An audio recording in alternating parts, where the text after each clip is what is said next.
I am Press it. Batman. Right. No, we can't press it. To check the audio first. 1, 2, 3, 4, 5. I was going to. Is that the call to prayer or what? What are you doing there? La la la. Right. I don't know. It's just so boring to count. Well, I don't care what language you count in. Just count. 1, 2, 3, 4, 5. Oh God. Oh God. Okay. But then all the other. Oh, you've done it. You've done it now, haven't you? Have I? Yes. You're supposed to say no. Breaking the rules. Breaking the rules. Breaking the law. Breaking the law. Rules are not made to be broken. Rules exist to keep the peace. Sort it out. Hello. You're coming back to join me? Yes. I'll do this all by myself. Come on, Dad, over here. Or maybe you can watch. Dad, when we play, I'm just sit down and be back and watch gigolo. All I want is a room somewhere far away from the cold night air. Will has it. Go get it from him. Oh, I need the remote and the mouse. That's a strange word, isn't it? Remote. Moat must mean something. Distance. Ah. Well, no, I was thinking moat, as in the moat that goes around a castle. Spelled differently. Interesting. Must check the mental note. Must check the dictionary of etymology. The origin of moat. I would think that would have something to do with motion. Motion. A moat would stop motion, wouldn't it? I'll just entertain myself over here. Yes, you just talk to yourself. I've got Def Leppard. I'll play some Def Leppard.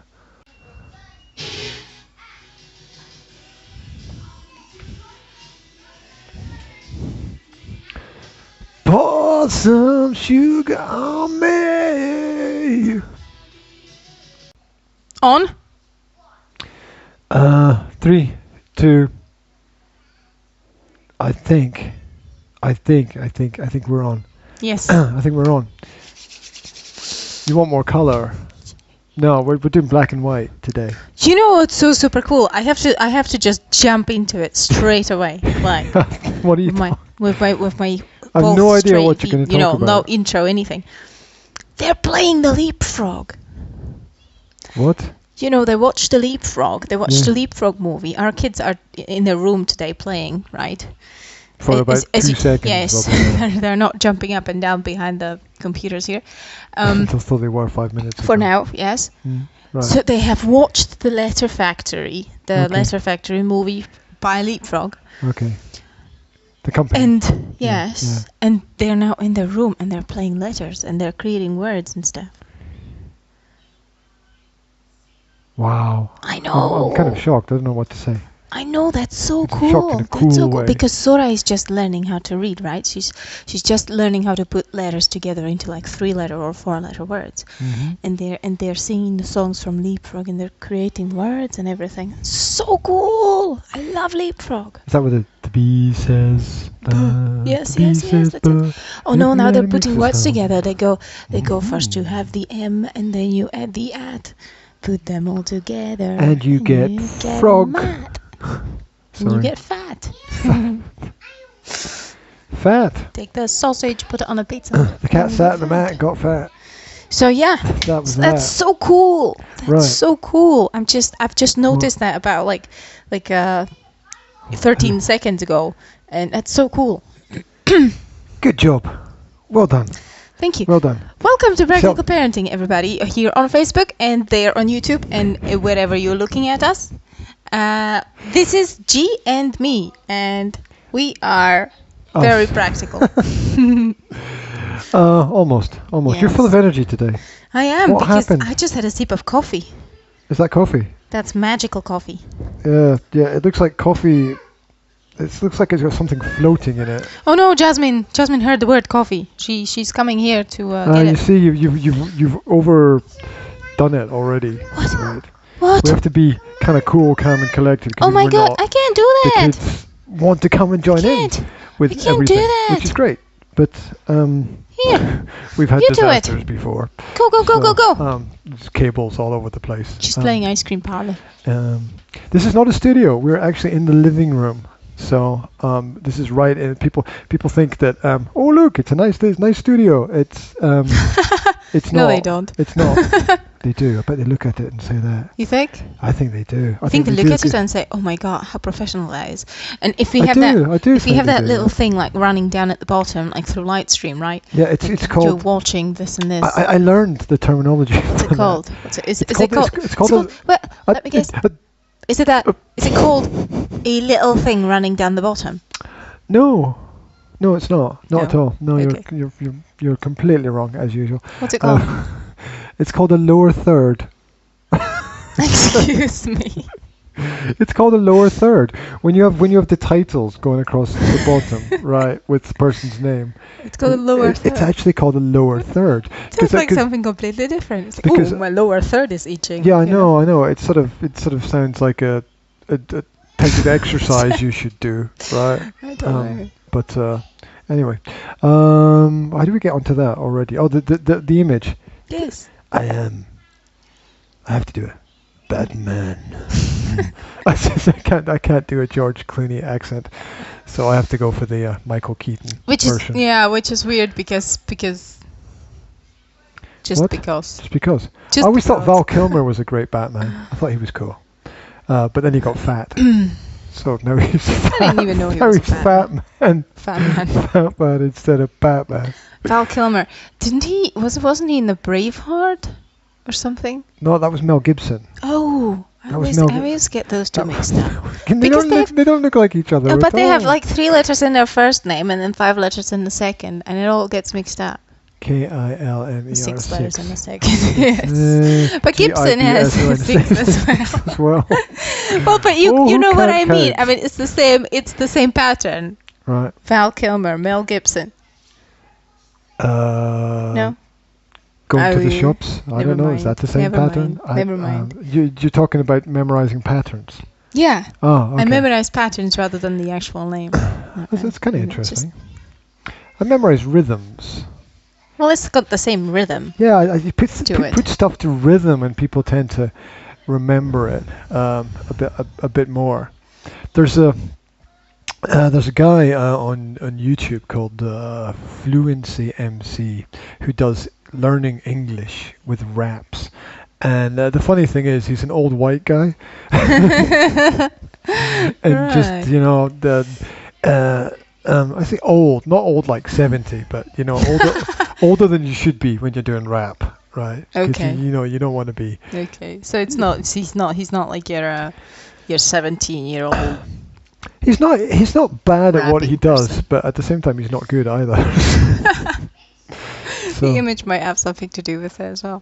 oh, he does his best. So that's cool. It's I probably can't pretty complain. useful He's for had people, these. though, you know. He did I mean, if it helps people, then whatever. he did an irregular verb rap, and it got like 5 million views on the internet. Did you or use it with something. your students?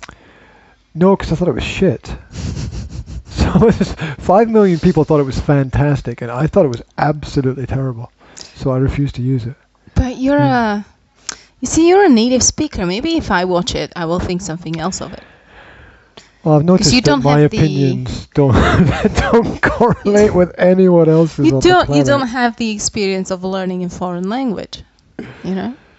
I I mean, you know everything well, what do you about mean I don't your have the language. experience? What about Slovak? I can speak Slovak. But you've never learned it, like structured learning, you know. Well, I never sat down with a book. You never I sat could- down and went, okay, this is nouns, this is the conjugation, you know, this is This the declination, this is how we do things, this is what masculine and feminine looks like when declined. Conjugation and declination are not my strong points.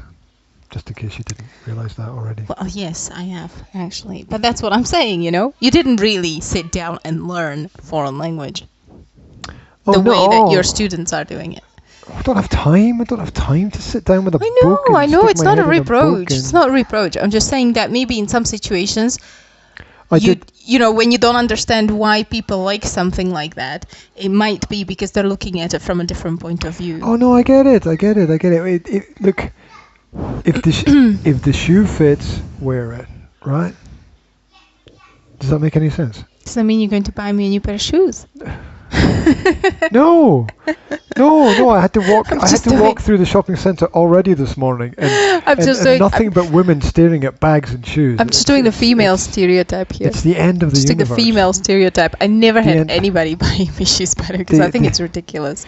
The end of the universe is a shopping mall, with women wandering around it, buying more stuff that they don't need.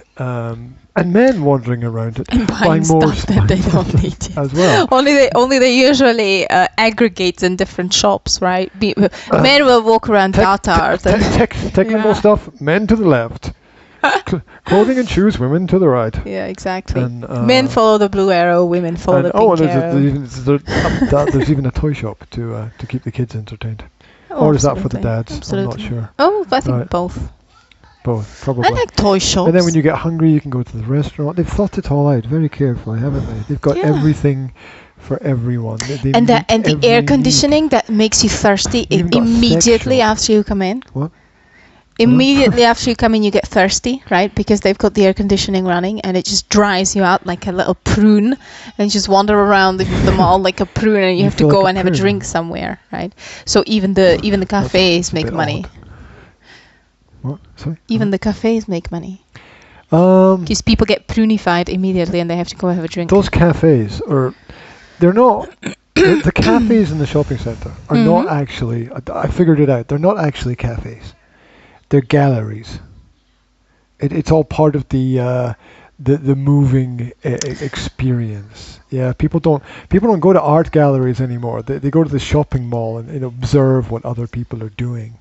They look at the fashions and the styles or the states, depending upon what it is. Well, I think it depends on the person, right? I mean, I've been in a cafe in Europa multiple times, and it was always to meet someone and talk to them rather than observe other people. But I imagine there are people who walk around and observe other people. I imagine there are people who walk around and people. I imagine people walk around and want to display things that they have. I don't know.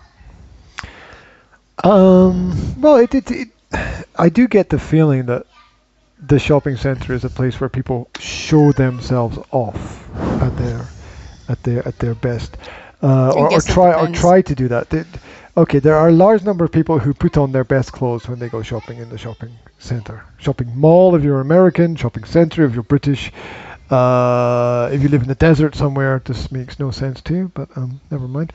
If you live in a desert somewhere, you're probably not listening to this. I don't know. I thought the kind of internet is probably everywhere now. If you're lost in the middle of the desert, you probably can't get any water. But in the middle of Sahara, you just go connection. Oh, damn, I just lost my Wi-Fi. Yeah, meanwhile, you pull up an application on your phone which shows a glass of water and you try to drink it, right? I mean, that's the insanity that we've You just go Google. How to get water in the middle of Sahara. Did we talk about the fact that there's the new iPhones have settings for taking pictures of food? Yes. I mean, that's just mad. Well, I don't know if we talked about it like here, but we've talked about it somewhere in the kitchen, I think. When I was taking pictures of food. I was taking a picture of... That's what sparked it. I was taking a picture of food because I have this friend, his name is Monica, and... Is that the wedding one? The one yes, went to the wedding Monica. Funnily enough, she watched, sometimes she watches these, and she happened to watch exactly the one with the wedding. Yeah, she was like, I just kind of clicked at a random point in the video just to see what you were talking about, and I overheard my name. So I listened for a while, and blah blah blah. And she's like, you know, it seems like G thought it was very negative. He talked about it very negatively, but it wasn't a big deal, you know, that people didn't send us songs. And she was like, he was very negative that day. Well, number one, I don't like weddings. I think they're a complete yeah, well, that's what I explained to her. Yeah, complete waste of time and money. He just doesn't like weddings. I could think of 1,001 better things that the money could be spent on than food. That for people who are not hungry, and drinks for people who are already drunk.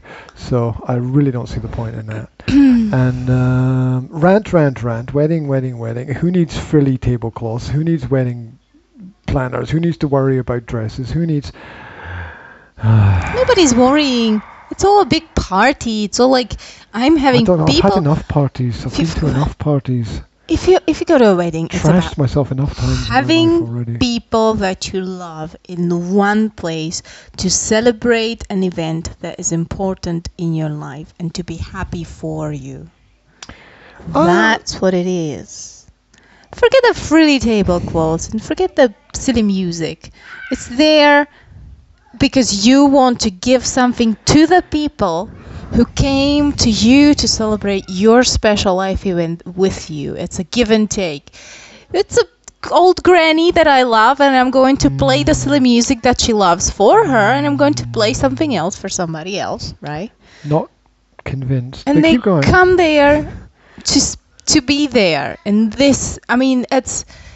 I don't know. Maybe you haven't been to a wedding of a really good friend that you really loved, that you know, that you were really happy for, that he found the love of their life. Don't get me wrong. I'm really happy for the people.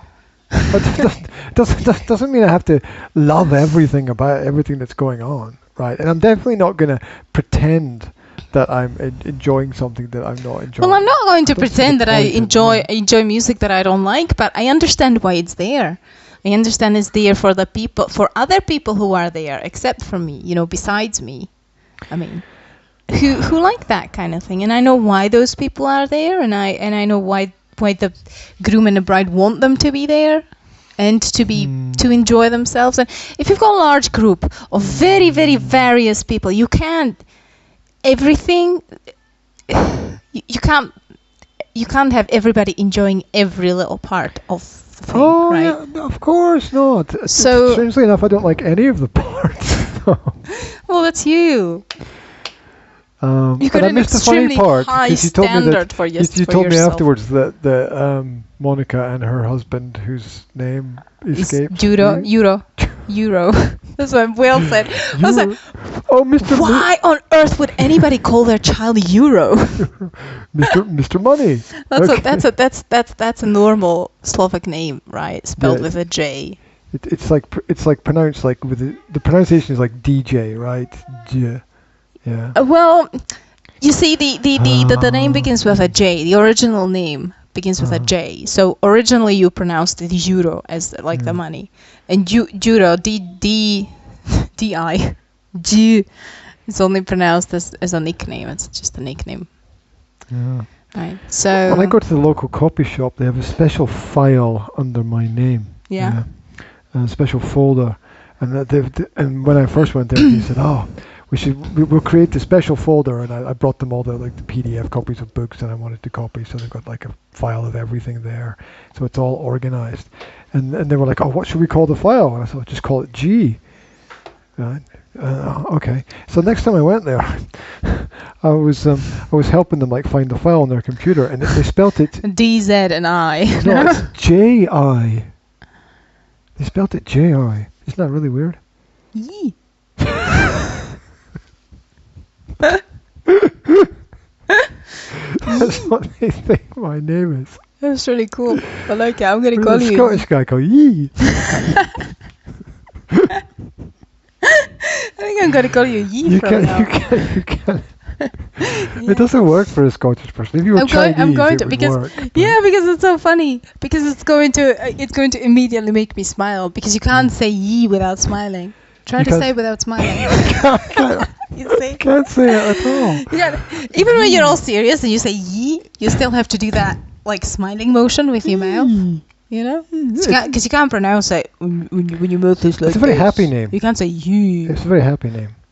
You know, if we had another little boy, we could call him Yi, and we just tell everyone, oh, it's an ancient Cantonese name or something. And then when you sing the carols and you go, oh come all ye faithful, he'd be in the carol. He'd be very faithful.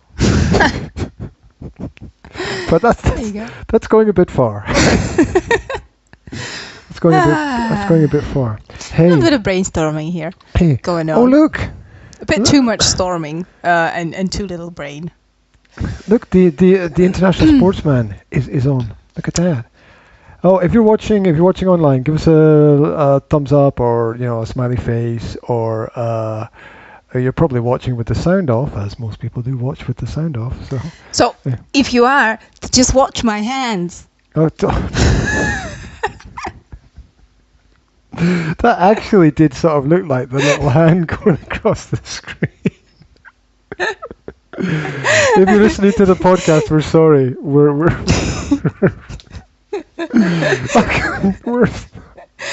goes the other way, pal. The smiley face as well. You can go.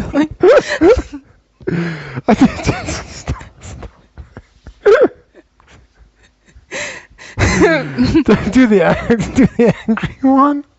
I'm not really good at. You're good at angry faces, and you're all red already. So, but you're green. Is that why you didn't put color on? That's why we're so white on the screen. Because I go pink. Okay. See, I didn't realize that. Oh my god. So what are we talking about? A whole lot of irrelevant language points, which belong on a language podcast rather than a parenting one. But we got into it through the fact that the kids watched the film and the educational film, and then started to reenact. They made everything stuff with Lego, because Zora said to Will, I've got a surprise for you, right? Zora is a very funny thing. Tell everybody what happened. Okay, so they were playing in the kitchen, right? And Zora said, Will measure me, and Will measured her, but he pulled her hair accidentally, so she got really angry at him, and she did the full, like a full-blown, like, lashing out. She went, you just pulled my hair, and then she blew a raspberry, and then she ran off, and then she slammed the door, right? She did what? She blew what? A raspberry. A raspberry? What's that? Strawberry? What do you blow? What's the when you go? Yeah. Where did you get that from? What do you call that? I don't know, but she does it quite often. Yes. Yeah. When she's okay, angry. Raspberry. I get it. It's a raspberry. I heard something else, but that's just me. So she did that, right? And she slammed the door, and she kind of, stayed in her room. Sat on the bed like this. She was looking in the corner. She was looking into the corner. Of she, the room. She turned her back to the world, and she was really pissed off. And 15 minutes later, I'm like, okay, guys, let's have lunch. And she says, oh, but I'm preparing a surprise for Will. I'm thinking, wait a minute. 15 minutes ago, she was so angry at him that she slammed the door and went to sit in a corner. And she got from that to preparing a surprise for him, right? So I thought that was quite bizarre. But she prepared a Lego surprise. She prepared it looked like a spaceship or something. She built something for him, and she put all the little Lego swords into a little box for him, and she got the Lego man there, and Will really loved it. I was like, oh wow, I came to ask him what he thought about it, and it's like, that was so cool, and they were playing with it, right? And then they started to somehow, from somewhere, God knows where it came from, they started to sing the, first you have the M and then you add the at. And we've done that. We've already talked about that. And they've started to do the words. And I have no idea what they're doing now, but I hope they continue, because they're playing really nicely together. I like that. I've never been able to do that with my brother. Maybe sometimes a little bit here and there, but we were never as involved as that. It's really cool. Well, they both need to put energy into each other's activities, and I think it works because Will puts energy into Zora's ideas. Yeah. And I think that's really important.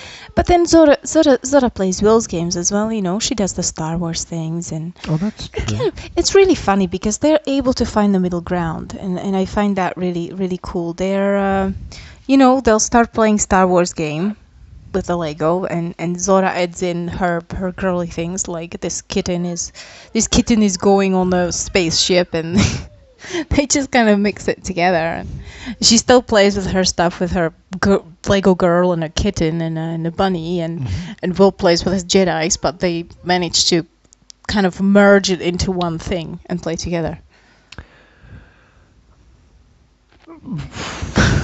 my brain is trying to imagine that.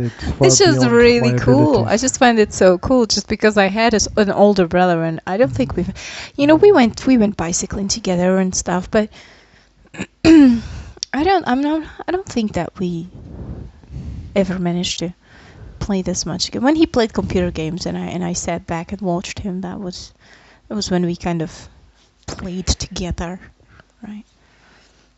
Watching someone play computer games is... He's not playing together, I know, but we would be communicating while doing that, right?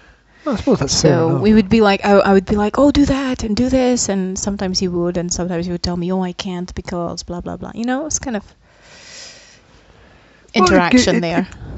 It gives you some common ground, doesn't it? Which you need in all forms of communication. Yeah. Hey. Also, sorry, I just wanted to point out that also in please. critical situations, right? Like, if we would both be spending time at the granny's, right? Which would be like a little, not crisis, but different situation. We would stick together more closely, you know, like help each other, watch out for each other automatically, right? So, especially when we were like sent off for a holiday to our granny or to granddad. Your parents sent you to your grandparents? Yeah.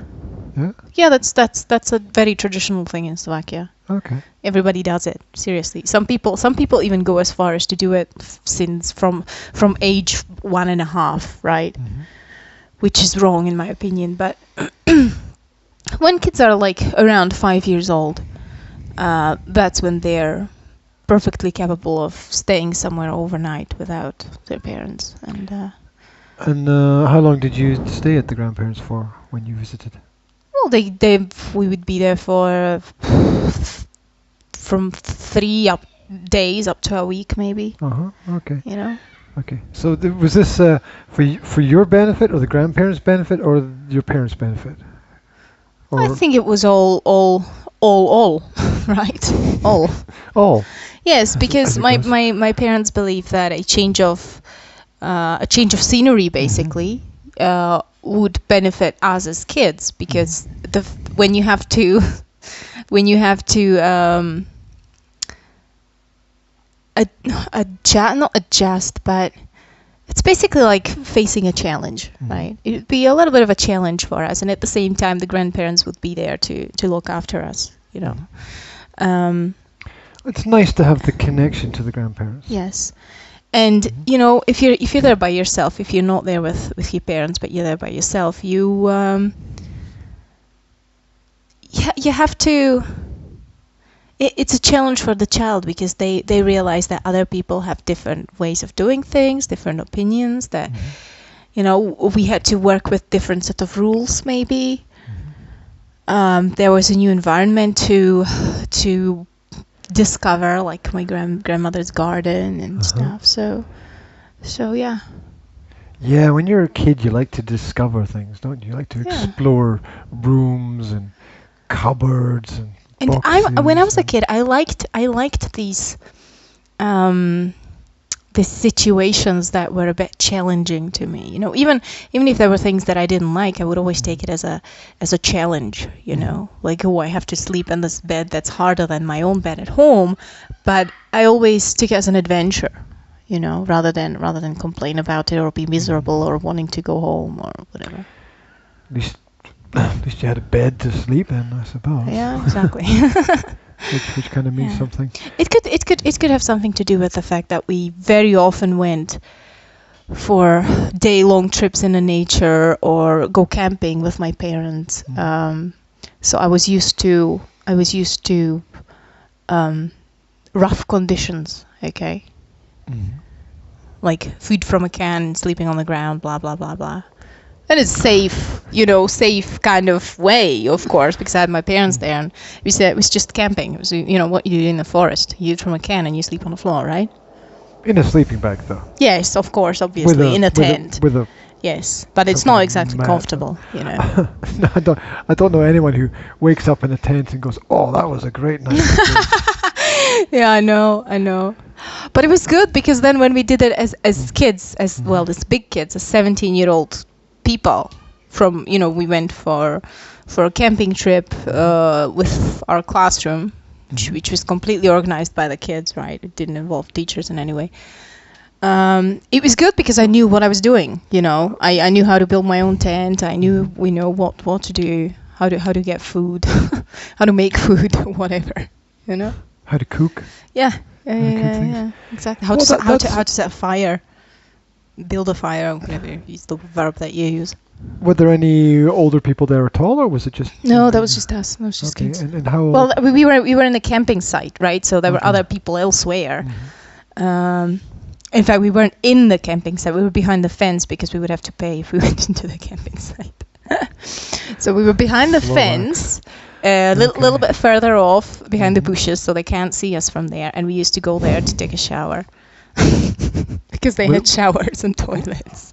Without paying, basically. Of course, yes. So sorry, how old were you when you? 17. 17. Oh, okay. I was imagining you were younger than that.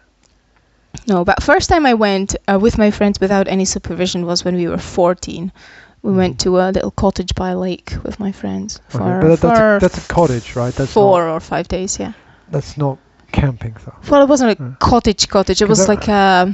I was imagining what it would be like if you got a group of kids, say, who were 7, 8, 9 years old, and you gave them all the camping stuff, right? And you said, "Okay, guys, here's the instructions.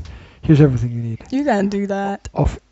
I know you can. I know you can't do that. I know, but I was just imagining. What would happen? Yeah, what would be the result? Would the kids have the skills and abilities to follow the instructions, to do things safely and carefully? But it would be interesting if you could like be a fly on a wall and monitor the process of what happened. Of course.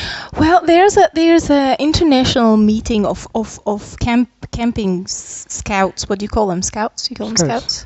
Of scouts in Bistrica. Just now, sometime now happening. Well, I know that the Scouts is a big Christian organization. Yeah, there are tents in the Lenin's Park, right? Yeah. Yeah. Oh, wow. Yeah. So, hey, I have to go for like 2 minutes, but I'll be back. Yeah, sorry. Talk about the Scouts and the history. Scouts. I'll talk about my experience with Scouts. My experience with Scouts. So what Britain has, I don't know if you're aware, what Britain has is Cubs and then Scouts and then Venture Scouts, all based on the historical ideas of I think it was Baden-Powell, whose initials BP are used by the Scouts today. They say it means be prepared. I'm not quite sure what you should be prepared for, but that's the way it goes. There's not much I can say about the Scouts and the Cubs and all of that organization. It's nice to be with another group of young people. It's nice to go outside and do activities. It's nice to learn a little bit. What I've noticed in Slovakia is it's much more religious orientated here. That it tends to be Christian families who are involved in the scouting traditions. But it's all good, as they say. It's all good. It's definitely something that I would recommend that parents perhaps explore as an option for their children if the parents don't have enough time to take the children out into the countryside personally. A lot of scouting organizations will organize activities that get the kids together. They'll take them out, they'll do the camping and the setting up the tents and everything else connected with it. So it's another option that exists. My sister went to scouting. Yeah. Yeah. She had funny stories about how had to wash the cooked meat because they had, when they went to camps, right? The kids had to do everything, like the cooking and the washing up and just basically everything, right? Excuse you. Excuse me. Which was the teaching experience, basically, right? And she said one day, someone who was cooking the meat put too much salt in it, and it wasn't edible. But that was their food for the day, right? They couldn't just throw it out, right? And make more, because that was their food for the day. So they took the meat and they washed it in the stream, and then ate it because it's. They were trying to get the salt out of it. Okay. So that was a funny story. Or she was talking about how their nurse, the girl who was supposed to, like be the health nurse on at the camp. Okay. You have to have somebody who's experienced with first aid or something like that. Yeah, she's hurt her knee with an axe. And oh, the old axe injury. Yeah, and so she just sat down on a rock and she took out the needle and the thread and she just stitched up her own knee. Right. Jesus. So it's quite rough, but I think it's positive in a certain way because it kind of roughens up the kids, right? But at the same time, after my sister got out of there, I think, but she still knew people from there. She learned that one of the guys who was leading the groups got a little gropey, and they had to kick him out. Right. Yeah, that's not good. So these. I'm always, when you say summer camp, that always comes up in my brain like a big red flag going, ding! Like my kids somewhere with adult guys without any supervision. Well, maybe I'm paranoid, right? But what do they say? They say trust but verify. I've been to camp. Trust but verify. Personally, check everything. Yeah. I've been to a camp 4 times in my life, and I've never had that experience, or I've never known anybody who would have that experience in camp, right? But still, I'm like, when it comes to my kids, when it comes to your kids, you just become a lot more protective and a lot more naturally, paranoid about these things. I don't think you're not paranoid to talk about what actually happened. Mm-hmm. Right? You do just have to look at things in perspectives. Yeah, there is always going to be one group which spoils it for all the other groups. The same way that every class has one fool who spoils it for most of the other people there. Yeah. So that's something that in general we have to live with. I'm sometimes wondering because we homeschool kids, right? And we're basically protecting them from the idiots, right? From the we're basically protecting them from straight talk. We're basically protecting them from all bad teaching or bad teachers or abusive teachers or whatever. We're by homeschooling. None of which actually exist, of course. By homeschooling, we're protecting them from bullying at school, or abusive kids, or even things like teasing and stuff. So our kids are growing up in an environment which is respectful, right? Just very grown up when it comes to interaction. We try to be. And imagine that when we send them out to a summer camp, right? Mm-hmm. Imagine you send Will at this age of 8 years old to a summer camp for 2 weeks into a environment full of kids that have grown up in the school system, which is basically a environment running on disrespect, right? Because there's no respect between, okay, that's his generalization, but very little at school between anybody, really. Well, it's more. It's an artificial environment that requires certain survival skills. Exactly. He would be like, maybe I'm how do you say, underestimating his skills, right? Social skills. But I think he would be slightly shocked at the level of meanness that people can display, right? Well, a strict environment is going to bring out the harsher aspects of people's characters. Because he doesn't really come into the contact with anything like that. You know, the teasing or hurting just for fun, or you know, I'll steal your hat and hide it in the toilet or something like that. I did try to steal his lunch today. Yeah, you did. That's true. and he does have Zora teasing him sometimes and doing stuff. But still, I'm wondering, you know, how they would cope in an environment that is normal for everybody else, but not for him. I'm not really worried about Zora because she's kind of, I don't know. I'm more worried about Will than I would be about Zora, I think. The way that we've parented, I think, has given him an open perspective on everything. That there's not just one way to solve every problem. There's not just one way to do everything. And putting him into an environment where they do everything just one way is going to be a little bit of a shock to the system. I think that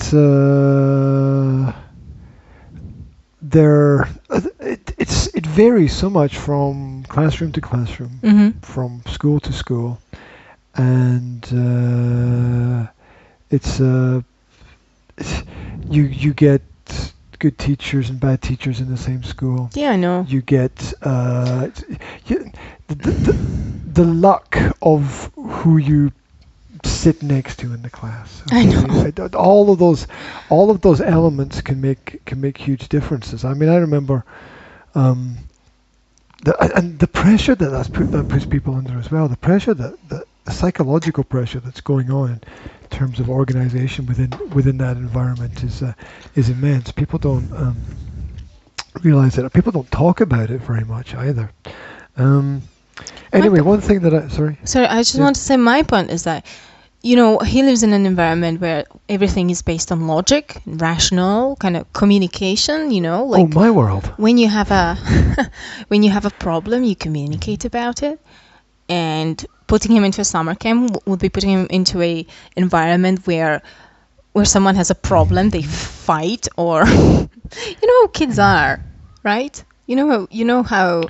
Well, the fastest way to get anything that you want to happen is to be aggressive. Yeah. That's the fastest way. That's the thing. He's not aggressive at all, and he'd be put into an environment. You know, by the time he would explain to somebody his point of view, he'd be ran over. Do you know what I mean? I got a picture of the Peanuts and Snoopy cartoon with everyone just like running, all the characters just like running over Will.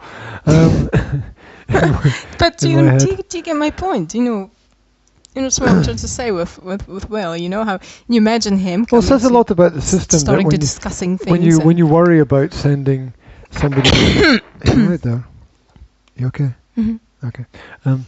When you worry about sending somebody who is polite and has good social skills into another environment, it tells you a lot about the other environment. It's like putting him in a jungle, right? Yeah, it is a little bit, but I think children rise to the challenges, and much more than adults do. Adults tend to shy away from them, whereas children see those things as just all part and parcel of the process that, I think I should trust him more. Through. I think I don't trust him enough. Well, we have to do the shop experiments then. Yes. We have to give him the task of going to the shop. You know, he would be perfectly able to go to Bila as well, because there's a traffic lights there. He would be perfectly safe doing that. Well, as long as he's not relying on the traffic lights as much as he's relying on his own common sense, you see. I know what you mean, yes. Not everybody follows the traffic lights. Sorry, not everybody does. Yeah, well, we should first start sending him to the shop behind the corner here, and then maybe we should progress naturally to further places. I agree. 100%. I noticed that it's International Girls' Day today. Is it? Yes, it is. I know. I've noticed that as well. Yeah, it is. So when's International Boys' Day? I don't know. Google it. I can't really right now. I don't know what is it. I didn't even know it was International Girl. I didn't even know that International Girls' Day existed, but obviously it does. Also, so it's Zora's Day. It's not enough to have International Women's Day. You need to have International Girls' Day. It's not enough to have International Kids' Day either, obviously. Oh my God! Yeah, what's the point? And now what's the point? What's the point if you've got International Kids' Day already? What do you need International Girls' Day for? I don't know. And hey, you've got all this LGBT thing going on, right? You've got all this kids don't need to have genders and stuff, right?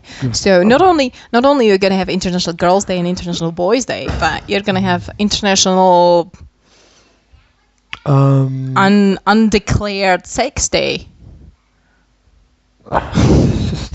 It's just insanity. It's just absolute insanity.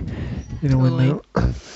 when they have when to people have don't know day of who or what they are, they're just confused. I respect the fact that everybody is different, but I also respect the fact that I have an opinion. Anyway, we were talking about these kids activities, right? Like scouting. That's one of the things, one of the options for kids. And I was kind of considering it in my head for Will. You know, I was thinking that's another thing that Will could do, because I'm now trying to find a good extracurricular activity. It's a bit ridiculous to call it that because it doesn't really follow a curriculum. Sorry. And if you go into the original meaning of the word curriculum, you don't really want to follow it because you don't know where the word comes from. Where does it come from, Daddy? Tell us. Well, if you imagine, go back to ancient Rome, right? And imagine the Colosseum where they had their games. Yeah. Right? And then you imagine curriculum's like a round, something with round or something with running. It's where they raced the chariots. Yeah. Actually, yeah, it's the longest kind of ancient stadium where they raced chariots. If you've seen the movie Ben-Hur, classic film, it's Charlton Heston, I think, was the main actor. So the chariot race, a long straight, and then a sharp turn, and another long straight, and so that was the curriculum. Okay.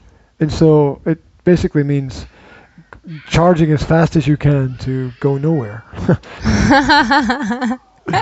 Right. To just turn around the bend and then just run again, just go in circles. That's basically going in circles. Yeah, that's basically what it means. But then that's how I have read that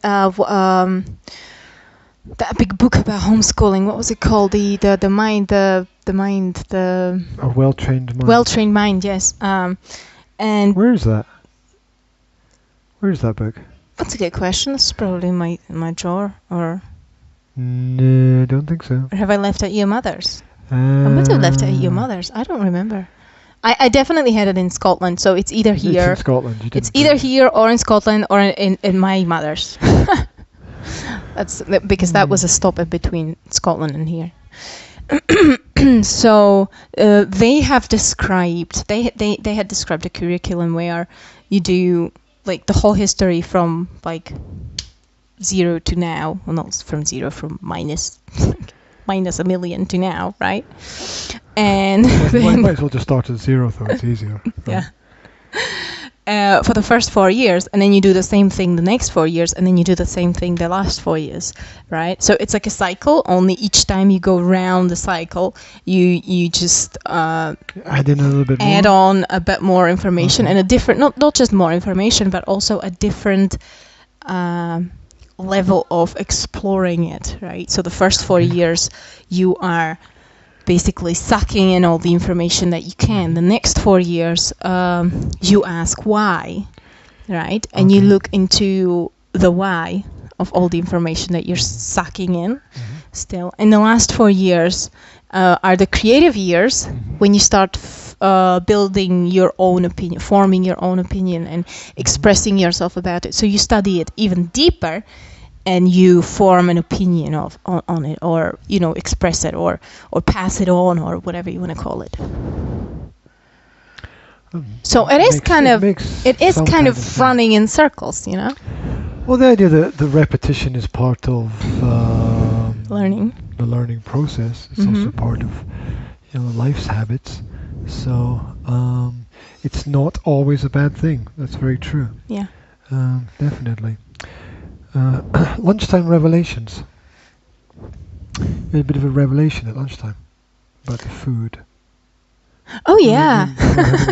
Today, I thought that was nice. I thought we'd share that. Yeah. We did have a revelation. I must say that the idea didn't come entirely from my head, because I've seen the idea on forums before, but never tried it myself. Little things that make big differences. Yeah. Kids sometimes don't eat, right? Our kids sometimes don't eat. I put food on their plates, and they're like, me, have 4 bites and then run off and do something else. And I'm not the kind of mother who says, you're going to sit here until you finish your food, because I think that's ridiculous. We do make them ask to leave the table, though. I think that's quite important. They have to ask to leave the table. Yeah. Please, can I leave the table? You see, this is a British thing. I didn't even know that was the polite way of doing things. I didn't know that was. See, all these polite things come from Britain originally. Seriously, yeah. I was, when you first introduced that, I just found it like a kind of weird freak control thing. Oh. Oh, he says, oh. So, and this is the thing, when a Slovak person comes to Britain, there's a massive culture shock, because you're just being normal, what's considered polite here in Slovakia, and after a few days you realize that people are considering that impolite or rude, and then you're like, okay. And then you feel really bad about that, because you're not being rude, you're just being your normal, polite, perhaps shy self. Yeah, but you're not being. There's a contradiction in there, because you're not being polite if you're being rude. I mean, that's. But you're not. But if you were in Slovakia, way to do things. If you were in Slovakia, that would be considered super polite and fine. Even there's a right way to do things, and there's a right way for a reason. And the reason is that the method, the way how you do something is very important. I know. In getting things correct. I know. But that's what I'm saying. I'm saying you learn how to be polite, right? And you express that, you're all polite in Slovakia, and that's all fine, and everybody's perfectly happy with that, and everybody considers you a polite person. And then you come to Britain, and everybody thinks you're an ass, because you're so rude. Because you are polite, but you're not polite enough for the British. Because your level of politeness is like, right? So for you, it's basic politeness for the kids to ask to leave the table, right? But if you tell that to a Slovak child, that'd be like, what? Well, the British have a habit of upsetting the world. So by taking things to a different level or in a different direction. We're not going to get political, but just take Brexit, for example. No other state or organization or country was able to get their stuff together enough to say no to something. Except for Britain, who were even though right after the Brexit happened, all the Britain started to panic and everybody started to go. No, it's not everybody. How can we reverse this? It's definitely not everybody. It's a small political group, but a very powerful political group that tries to mobilize public opinion. And the average person doesn't care very much, because they've got their own SHIT to deal with. So but Scotland couldn't get it together enough to form independence. Imagine. Well, they're not going to. You get one chance per generation, and we seem to be as good at getting independence as we are at qualifying for the World Cup. No, but seriously, I mean, imagine in the history, right? The history when Scottish people were fighting the English and dying for independence. Imagine that's the speech in Braveheart, isn't it? Imagine them being here now and witnessing how people just decided not to vote for independence when they had this peaceful, quiet possibility of just going and throwing a piece of paper. Nobody dying, right? Nothing. I mean, they died for it. in the past. Yeah, but that's previous generations. Right? You have to realize that each generation has its own issues. I know. But I was just imagining if those people from the past could visit today and witness how people just, sitting down, watching tellies, just deciding not to go and vote for independence or to go and vote against. Voting is just giving, it's just giving more blood to the vampires, isn't it? So it's kind of pointless in a way. I mean, I had a big discussion with a client about that recently, and here's the way to look at it, right? I mean, we won't talk about it, but here's the way to look at it, right? When you have a problem with your car, you take your car to the garage where there's a mechanic, and you either trust the garage or you trust the mechanic to know what they're doing. You take it to a specialist. When you get sick, you go to visit a doctor, right? Someone who's trained for years in recognizing symptoms and prescribing the right kinds of medicine. Now, of course, like, nobody's perfect at their job. We all make mistakes, blah, blah, blah, right? But when we vote for someone we don't even know anything about to do something about something that we have no experience with. And they tell you they're going to do something, and you don't know if you can. You don't have any contract with them, right? I mean, if someone voting is a contract, so if someone, no, it's not. It's not. Do you sign the ballot? You don't sign your name on anything. It's anonymous. It's not a contract. Yeah, okay. If you got a person that you want to do a job, you hire someone, they say, okay, I'll paint your house for you, right? You sign a contract so that, if you give them the materials and the money, they will do the work. A politician tells you, okay, I'm going to do this for you, right? I'm going to, I don't know, change this and this law or whatever. You pay them by giving them your voice, right? And your tax money as well. Okay. And they have no obligation to fulfill their promises. They're going to get there to the office and they can just say, oh, well, we've reviewed the situation and we decided that the best would be if this stayed the way it is. Well, there's nothing you can do with it. You hired him, you freaking paid him, but you don't have anything signed, you don't have a contract. Well, right? I get that point. I mean, my issues with things like money management, right? You've got people who are unemployed who can't find a job, right?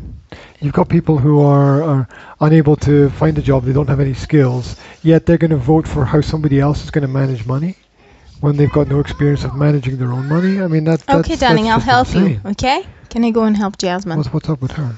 Oh, she's got problems. What's the problem? She's got technical problems. She needs to charge it. Come on. That's because the tablets weren't charged, That's because the tablets weren't charged yesterday. Because everybody went to bed early. Because we're trying to get to bed earlier so we get a good night's sleep in so that we're fresh in the mornings.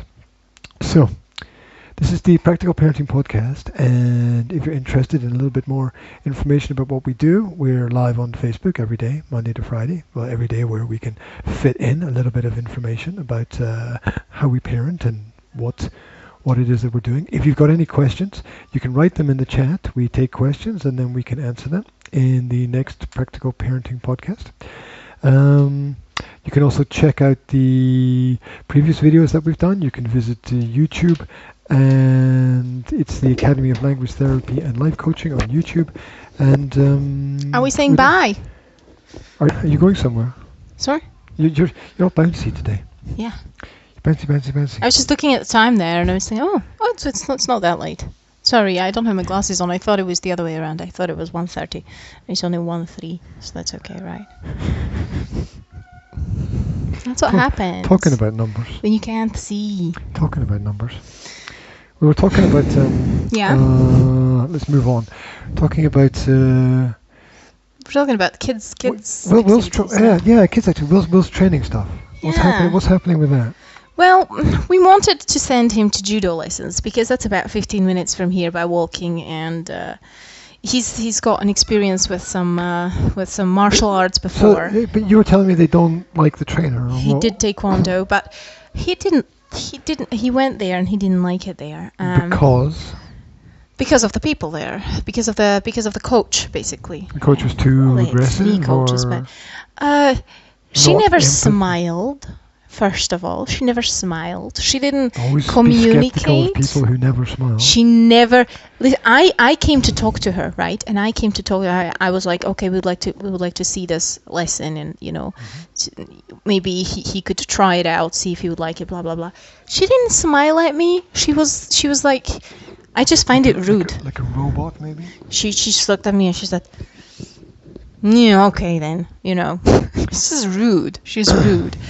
And she's the same to the kids, right? She would go like, you two don't talk, She's like, no talking, no running. Hey, you're supposed to be doing that. What are you doing? You're doing the wrong thing. And she just, she did the coaching, but it was like zero happiness. Well, zero coaching skills, basically. Yeah. Sorry about that, guys, but judo and the kids there were okay, and they had two other coaches, two guys, of which one of them was cool with the kids. He was like he did smile and he was better with the kids, and the third one was just kind of somewhere in between. You don't want to send your kids to spend time with people who don't enjoy what they're doing. But I didn't like that woman. I just didn't like her because she looked like she doesn't like anybody, right? and she looked like she was suffering, basically.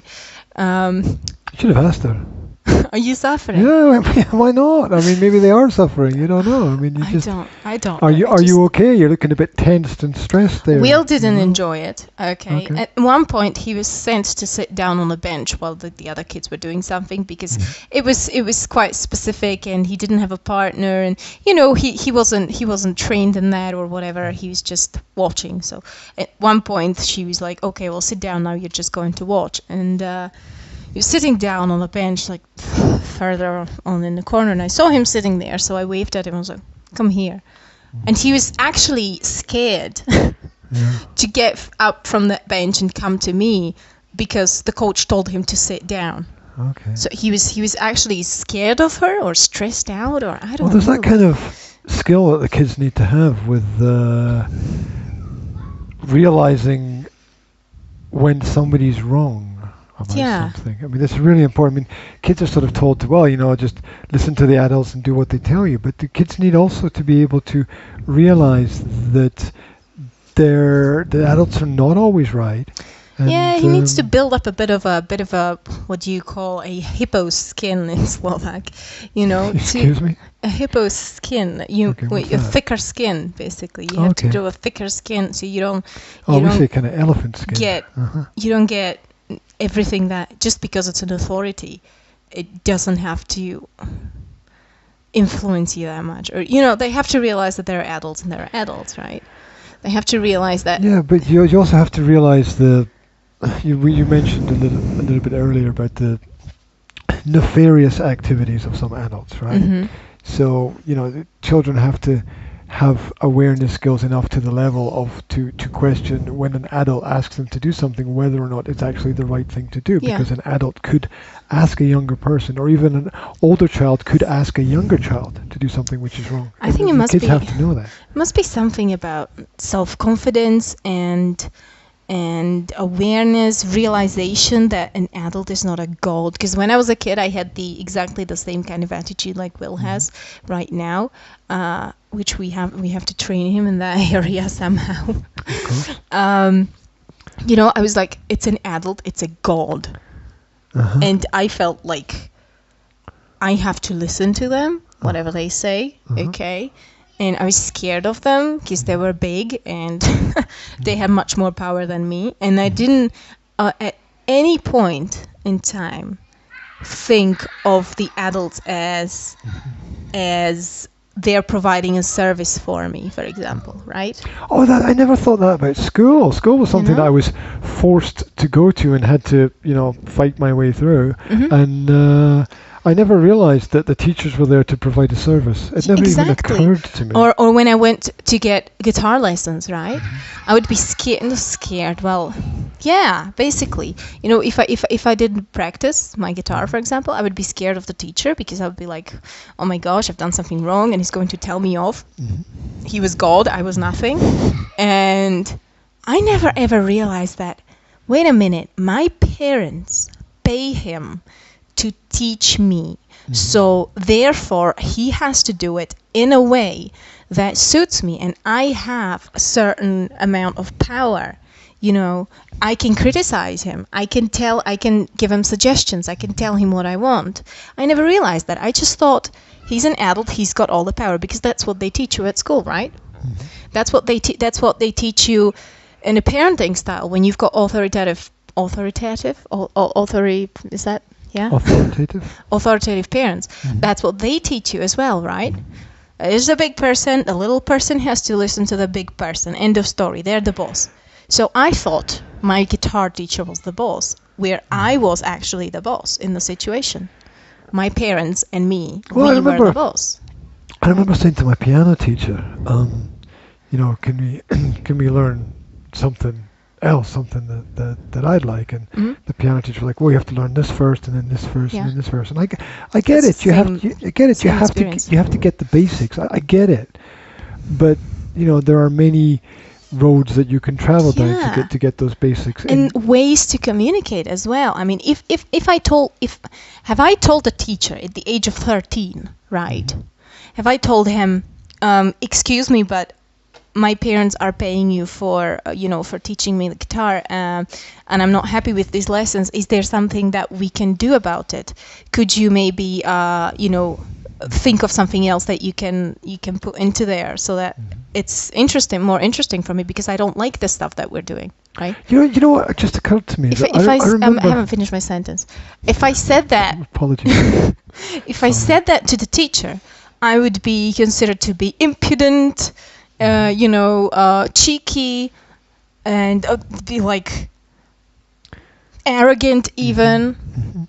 Whereas I wouldn't be. That would just be me being assertive and realizing, this is my right. I'm paying this person for a service. So I think this is what we have to teach the kids, to communicate their needs and rights in a polite way.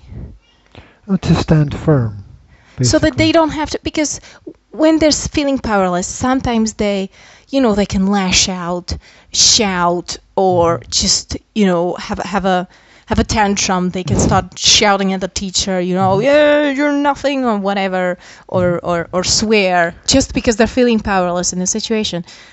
I think that if we teach them to communicate their needs and rights in a polite manner, that's something that... The manner matters.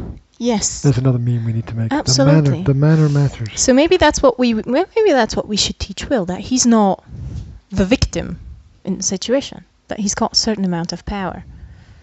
The manner matters, for sure.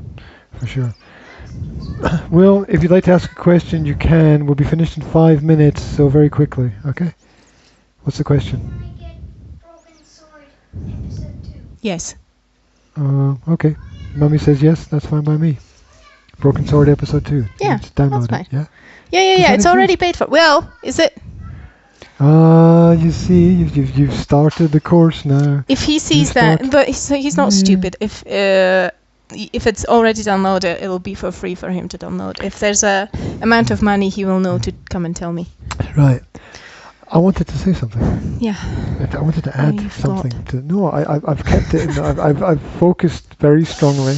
Okay. And kept it in the back of my mind, and it is the idea that when I went back and talked to my parents about the piano lessons, which I did years later, I remember this clearly now. That we talked about why I only had piano lessons for like a year and not any longer. Yeah. And we talked about the fact that I didn't like the teacher that I had. She was teaching in the old school method, which didn't work with me. But it's like sharpened pencils under your hands so that you don't drop your wrists down. Up my ass, maybe. That's what they did. That's what they do in Slovakia. And the hands or the hands? The hands, okay, right. So sharp pencils like that, so that you hold your hands like that. Faces, okay. Anyway, I remember my mother saying, "Yeah, she wasn't very good, was she?" And then nothing. Well, if she wasn't good, well, get another one. Get a better one. Change it. I was just a kid. I didn't know. I was just, you need piano lessons. Okay, I guess I'll try it. I'll do anything, whatever, right? And the result is, well, she wasn't very good. And then did you enjoy? They didn't even explore another possibility. I know, but it's hard. It's, maybe they thought. Will, if you've got a question, please, only one more question, though, because we have to finish this. Can I get rid of the smart recorder because I need to get... He needs more space on his tablet. Why don't you get rid of the old broken sword that you already finished? Ah, that would make sense. Keep that one. What do you want to remove from the tablet, Will? The smart recorder.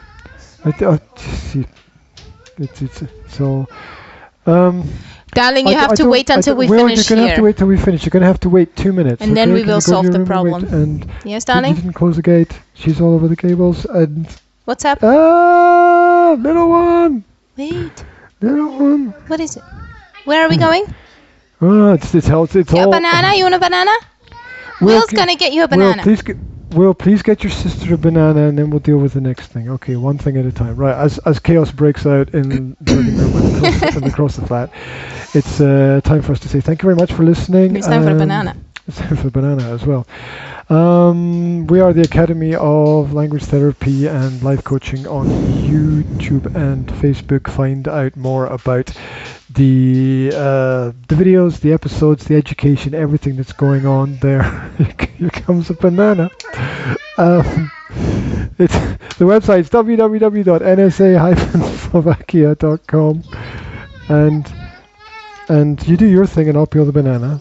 Yes, and it's 21st Century Mum, spelled MUM.com, where you find some nice blog posts and where you find, here you go, a little bit of support and information for mothers of young kids. So head over there. Yeah, leave any questions online and we'll get around to reading them. Interact with us. We like that. And wherever you are, have a wonderful, fantastic day. We'll be back real soon with a lot of new and cool stuff for you. We are preparing something. You're doing that weird dance thing again. Yeah, I'm doing the butt bump. Oh. Thank you. Oh, look, I've got banana skin now. Right. That's it. Better than having orange skin. Apparently the smell of oranges relaxes people, but would you stop it with the banana stuff? I don't want this. I don't want banana skin. It's supposed to be good for warts. Oh yeah, I'm going to finish the video. Bye. It's all getting all very silly now. Okay, bye-bye. The end.